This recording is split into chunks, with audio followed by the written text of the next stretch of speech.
인간의 불행은 어디에서부터 시작됐을까? 함께 있어야 될 하나님과 떨어지게 되면서 불행이 시작됐습니다. 하나님과 떨어지는 것은 인간에겐 최고의 불행이고 멸망이고 그리고 안타까운 일이 아닐 수 없습니다. 무슨 일이 있어도 하나님과 떨어지지 않는 하나됨의 은총으로 날마다 살아가는 성도가 되시기를 간절히 바랍니다. 왜 하나님과 인간이 떨어져야 했을까? 하나님께 죄를 범했기 때문에 하나님과 떨어질 수밖에 없었음을 성경은 말하고 있습니다. 왜 하나님과 떨어져 있는가? 죄 때문입니다. 그럼 죄가 뭐야? 죄는 하나님의 말씀대로 살지 않고 자기 마음대로 사는 것을 죄라고 규정하고 있습니다. 하나님 원하는 게 있어요. 근데 그 뜻대로 안 살아. 그게 바로 죄입니다. 대한민국 국민이면 대한민국 헌법 안에서 그 법대로 살아야 죄인이 아닙니다. 만약에 그 법을 어기면 죄인이 되는 것이죠. 왜 죄입니까? 대한민국에서 정한 법대로 살지 않았기 때문에 죄인인 겁니다. 크게 말해서 인간은 하나님의 법 안에서 살아야 될 존재입니다. 그런데 그 하나님의 법대로 안 살고 자기 멋대로 살아서 결국 인간은 죄인이 됩니다. 하나님의 원하시는 바는 내가 너와 함께 영생하기를 원한다 해서 선악을 알게 하는 나무는 먹지 말고 꼭 생명의 나무 열매를 먹으라고 부탁하셨건만, 그런데 마귀의 유혹을 받은 인간은 그 열매를 먹는 순간 보암직, 먹음직, 탐스러움에 빠져버리고 결국은 그것을 따먹게 됨으로써 하나님의 말씀을 뒤로하고 자기 마음대로 살아가는 불행한 삶이 시작되었던 것이죠. 그거로 인해서 결국 인간은 에덴 동산이라는 최고의 축복의 터전을 상실하게 되고 하나님과 떨어지며 불행한 나락에 빠지게 됐습니다. 그리고 그렇게 살다가 결국은 멸망하게 되는 존재가 바로 인간의 운명이 되고 말았던 겁니다. 오늘 우리의 불행의 시작이 어디서부터 시작됐느냐? 바로 죄가 그렇다고 했는데 그 죄는 바로 어디서부터 시작됐느냐? 보암직, 먹음직, 탐스러움에서 시작됐다면 오늘 이 보암직, 먹음직, 탐스러움을 한마디로 줄여서 그걸 욕심이다, 탐심이라 그렇게 설명할 수가 있는 것이죠. 결국 오늘 평생토록 내가 하나님과 떨어지지 않고 행복한 삶을 살기 원한다면 이 탐심을 잘 조절하지 않고 내가 이 탐심을 물리치지 않으면 하나님 앞에 바르게 살 수 없다는 사실을 깨달아서 믿음 생활하는 성도의 삶의 가장 중요하고 핵심적인 그런 신앙의 모습은 탐심을 물리치는 데 있다는 사실을 깨달아야 됩니다. 이 욕심을 물리치고 살아갈 때 우리는 평생 하나님의 복 가운데 살아가는 그런 행복한 성도가 되는 줄로 믿습니다. 오늘 그래서 예수님께서 교훈하신 이 탐심에 관한 교훈의 말씀을 함께 나누면서 우리 모든 귀한 성도들이 평생 믿음 생활에 성공하고 그리고 하나님이 약속하신 복이 풍성하게 이루어지는 그런 성도의 삶을 살아가시기를 주의 이름으로 간절히 축원합니다. 오늘 본문의 말씀은 이런 얘기입니다. 어떤 형제가 있었습니다. 그런데 형은 아버지의 재산을 다 유산으로 물려받고 살았습니다.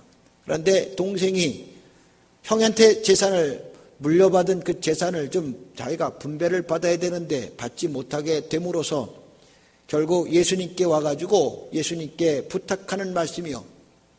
우리 형에게 얘기해서 이 유산을 좀 나눠주도록 해라. 이렇게 좀 얘기해 주시면 좋겠습니다. 하는 부탁의 이야기를 주님께 하게 되면서부터 시작되는 말씀입니다. 여기서 주님은 그에게 그런 말을 하죠. 탐심에 관한 얘기를 하고 오히려 탐심을 물리치라고 그에게 경고의 말씀을 합니다. 도대체 뭐가 탐심입니까? 이 동생은 당연히 내가 받을 몫을 받는 건데 아버지의 유산이면 동생도 아들인데 당연히 받을 권리가 있는데 내 받을 권리를 달라고 하는데 왜 그게 탐심일까? 예수님은 그걸 왜 탐심이라고 말했을까 하는 겁니다. 탐심이라고 하는 것은 바로 생명의 넉넉함이, 생명의 역사가 소유에 있다고 생각하는 데서부터 탐심이 시작된다는 걸 말씀하고 있기 때문입니다. 오늘 이 얘기 사정은 자세하게 나와 있지 않지만 예수님이 말씀하신 걸 봐서는 이런 사정입니다. 형은 아버지의 재산을 이어받았습니다. 그랬으니까 형이 잘 사는 것 같은데, 그런데 형이 잘 사는 것 같진 않아요. 동생은 아버지의 재산을 한 푼도 받지 못했습니다. 받을 권리가 있습니다. 그런데 동생 사는 거 보면 잘 사는 것 같아요. 그러니까 동생은 재산을 받지 않아도 잘 살 수가 있는 상황에 있는 것 같고, 형은 아버지 재산을 다 물려받았지만 그렇게 넉넉하게 살아가는 것 같지 않고, 이런 상황에 놓여 있단 말이죠. 형의 재산을 아버지가 다 주신 것이라 할지라도 그것 갖고 제대로 살 수 없는 형의 형편을 보고 동생이 말하는 겁니다. 내 소유도 내가 받을 권리도 여기 있으니 그거 나한테 달라 라고 얘기하는 거죠. 동생은 그 돈 없어도 충분히 살 수 있는데도 불구하고 내 권리라고 그것을 달라고 요구하는 데서 오늘 이 이야기가 시작이 되는 것이죠. 그런데 주님은 그 동생에게 말합니다. 너는 생명조차도 소유가 많아야 유지할 수 있다고 생각하는 그런 생각을 갖고 있기에 너는 지금 이 돈이 그렇게 필요하지 않은데도 불구하고 내 권리라고 달라고 하는 이 자체가 탐심이다. 그러니 이 모든 탐심을 물리쳐야 된다. 그렇게 말씀하고 있습니다. 오늘 우리는 왜 탐심을 갖습니까? 생명의 역사는 소유에 있다는 생각을 갖고 있기 때문에 탐심이 시작되는 거예요. 생명은 모든 사람에게 소중한 것이기에 그래서 이걸 유지하기 위해서는 나름대로 무지하게 노력을 하고 애를 쓴단 말이죠. 그런데 많은 사람들이 이 물질 세상에서 생명의 역사를 바로 물질로 해결하려고 하는 그런 생각들이 가득해 있으므로 그래서 없어도 그렇게 문제가 되지 않는 건데도 불구하고 더 많이 가지려고 더 많이 소유하려고 노력하고 애쓰면서 거기서부터 욕심이 자라나기 시작하고 그것이 결국은 죄로 이어지고 그 죄가 장성하여서 사망을 만들어내는 불행한 결과를 가져오게 된다는 말씀인 거죠.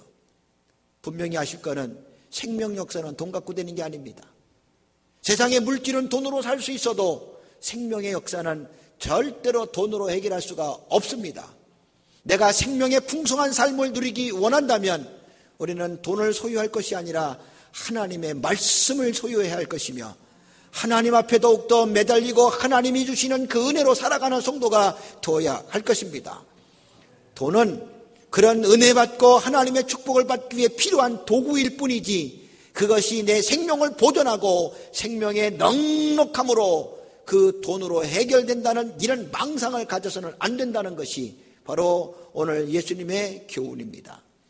그리스도인들도 땅에 살다 보니까 물질에 대해서 어느 정도의 가치는 아주 너무도 잘 알고 있죠. 돈 많이 있으면 좋겠죠. 많이 가지면 좋겠죠. 그래서 돈을 많이 가져보려고 노력하죠. 갖지 말라는 뜻은 아닙니다. 그런데 이것이 많아야 내가 생명으로 풍성하다. 이것이 많아야 생명이 보존된다. 이런 생각 때문에 이걸 모으려고 드는 거기에서는 분명 욕심이 작용하고 욕심은 죄를 만들고 죄는 결국 하나님과 떨어지는 사망의 길을 걷게 한다는 사실을 깨달아야 한다는 뜻입니다. 우리는 절대적으로 은과 금으로 내 영혼의 문제, 하늘의 복의 문제를 해결할 수 있다고 생각하는 이 착각을 벗어버리고 오직 하나님 말씀에 붙들리는 성도가 되어야 될 줄로 믿습니다.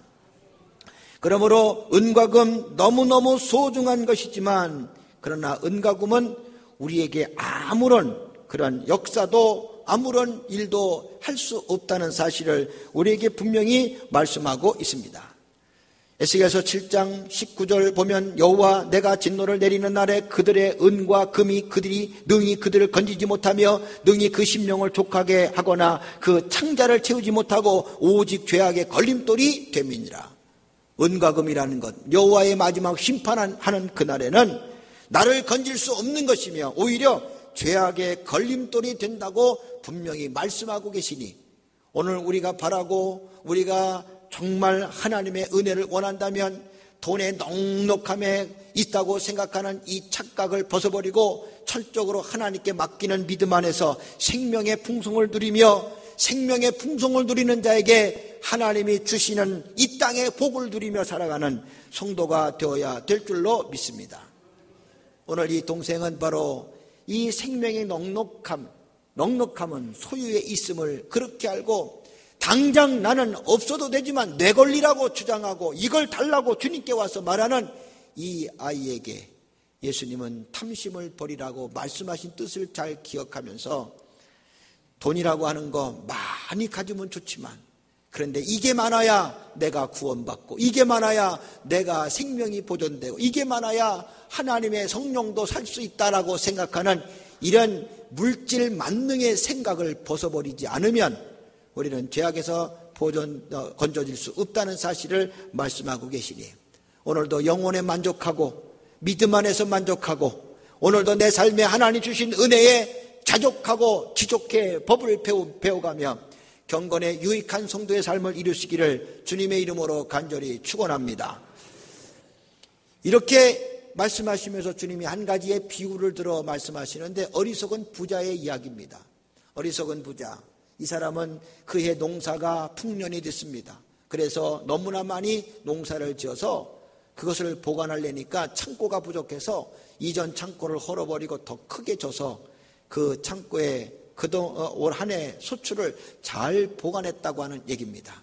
그리고 그런 얘기합니다. 이제 내 영혼아, 이제 먹고 마시는 일 걱정 없으니 편히 쉬자. 먹고 마시고 편히 쉬자 하고 그렇게 자기 영혼을 향해서도 얘기를 하는 것을 볼 수가 있습니다. 오늘 이 사람은 대단한 사람이 분명해요. 농사를 잘 졌다는 거 그거 아무나 되는 거 아니죠.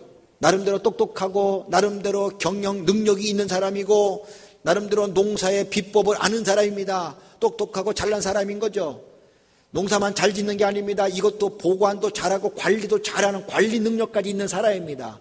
경영자는 수출도 잘해야 되지만 관리도 잘해야 되는 거예요. 생산도 많이 해야 되지만 또한 거기에 못지않는 관리 능력도 있을 때 정말 최고의 경영자로서 인정받게 되는 것이죠. 오늘 이 부자는 바로 이 두 가지를 잘했어요. 수출도 잘해서 생산도 능력을 극대화시켰을 뿐만 아니라 그렇게 많이 벌어들인 수출을 잘 관리하느라고 창고를 허물 수 있는 결단을 내리고 그리고 그 창고에 잘 보관했으니 이 부자는 대단한 능력자, 경영자여 탁월한 이 시대 CEO와 같은 그런 훌륭한 사람이 분명합니다.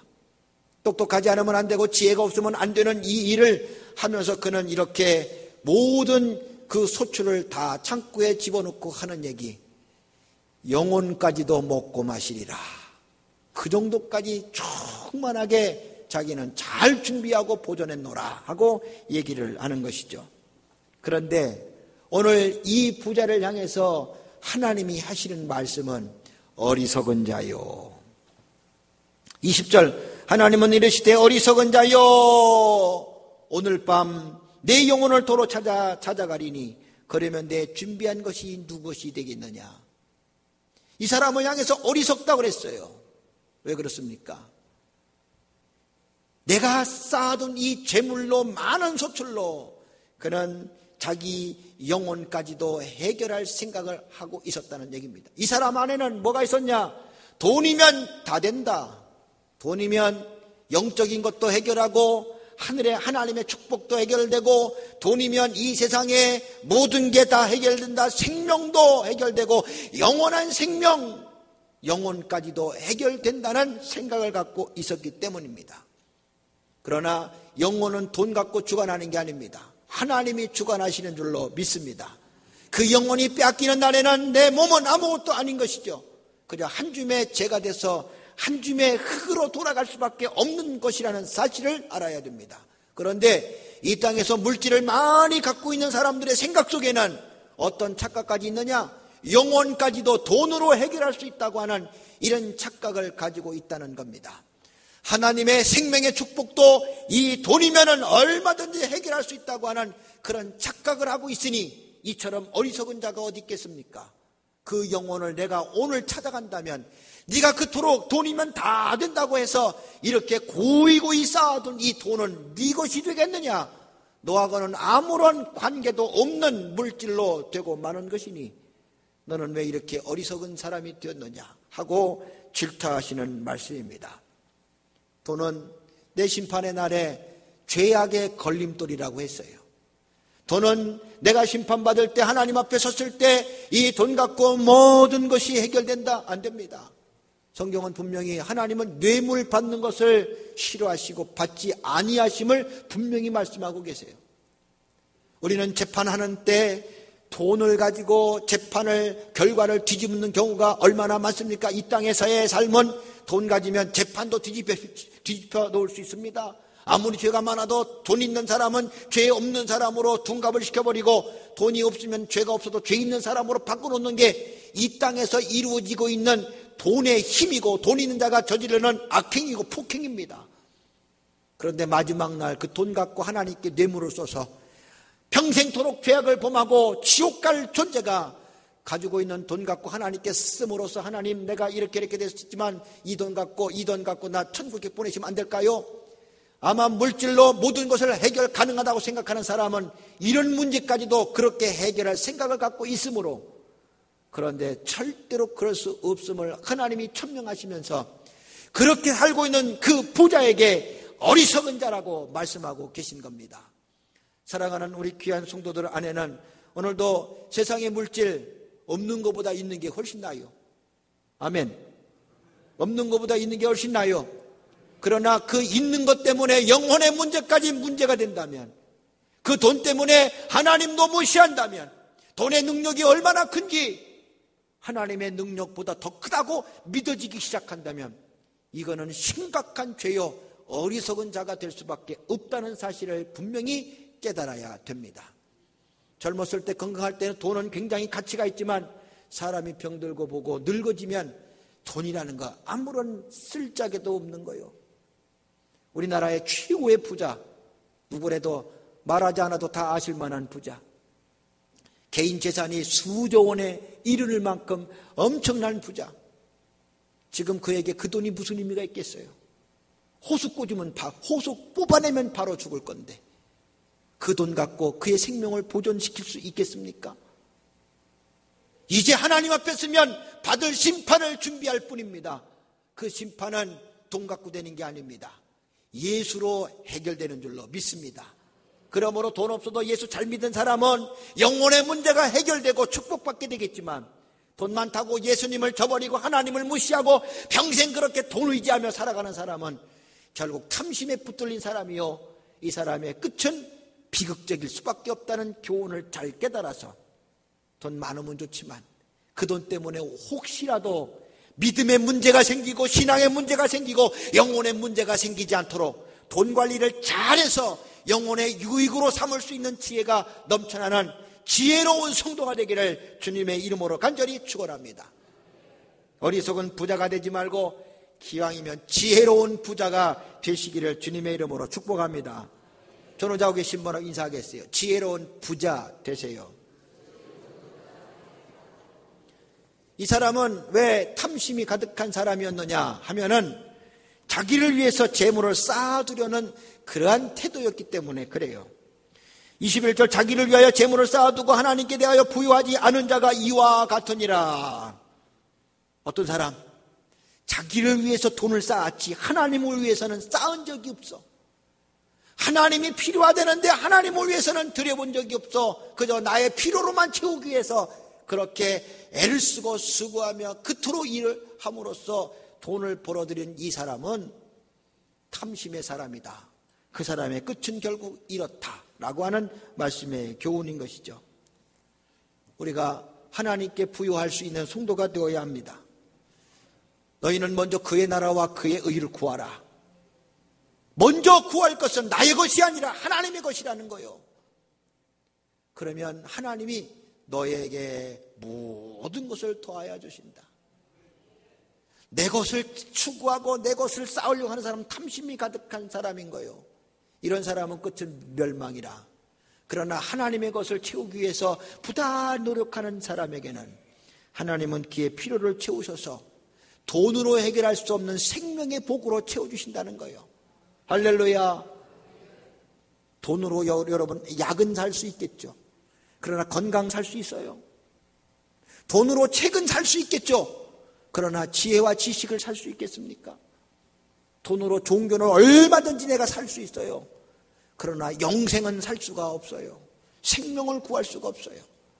돈 갖고 다 될 것 같지만 돈 갖고 안 되는 게 더 많고, 돈 갖고 잘 안 되는 것이 우리에게는 더 생명의 축복이 더 많다는 사실을 알아야 됩니다. 좋은 집은 돈 갖고 할 수 있지만 행복한 가정은 돈 갖고 되는 게 아니에요.